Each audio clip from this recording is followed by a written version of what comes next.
I start from the supposition that the world is topsy-turvy, that things are all wrong, that the wrong people are in jail and the wrong people are out of jail, that the wrong people are in power and the wrong people are out of power, that the wealth is distributed in this country and the world in such a way as not simply to require small reform, but to require a drastic reallocation of wealth.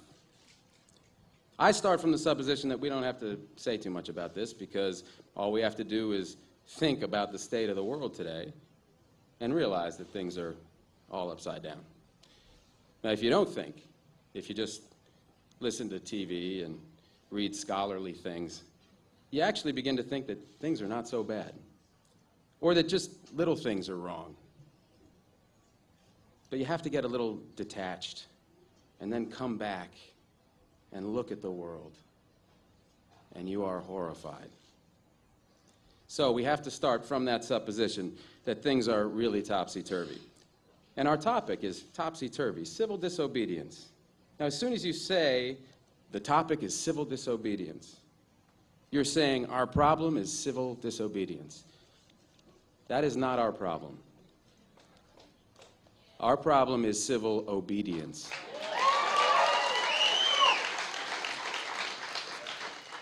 Our problem is the numbers of people all over the world who have obeyed the dictates of the leaders of their government and have gone to war. And millions have been killed because of this obedience. We recognize this for Nazi Germany. We know that the problem there was obedience, that the people obeyed Hitler. People obeyed. That was wrong.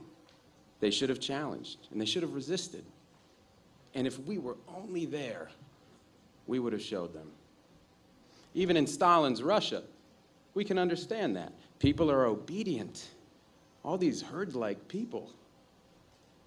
Remember those bad old days when people were exploited by feudalism? Everything was terrible in the Middle Ages. But now we have Western civilization, the rule of law.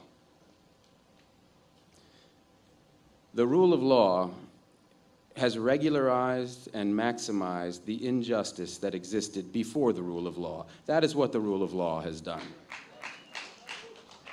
When in all the nations of the world, the rule of law is the darling of the leaders and the plague of the people, we ought to begin to recognize this. We have to transcend these national boundaries in our thinking. Nixon and Brezhnev have much more in common with one another than we have with Nixon. J. Edgar Hoover has far more in common with the head of the Soviet secret police than he has with us.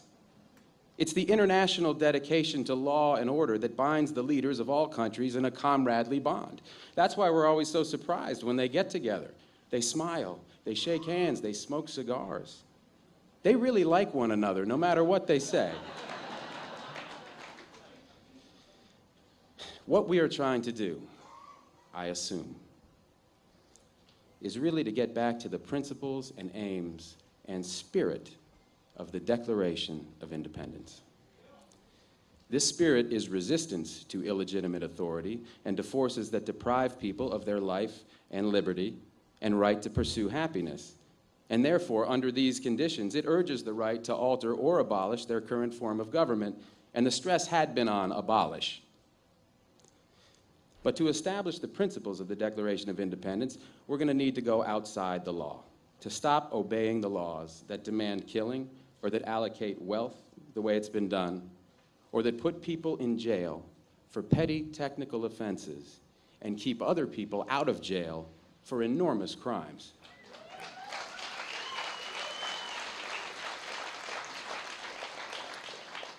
My hope is that this kind of spirit will take place not just in this country, but in other countries, because they all need it. People in all countries need the spirit of disobedience to the state, which is not a metaphysical thing, but a thing of force and wealth. And we need a kind of declaration of interdependence among people in all countries of the world who are striving for the same thing.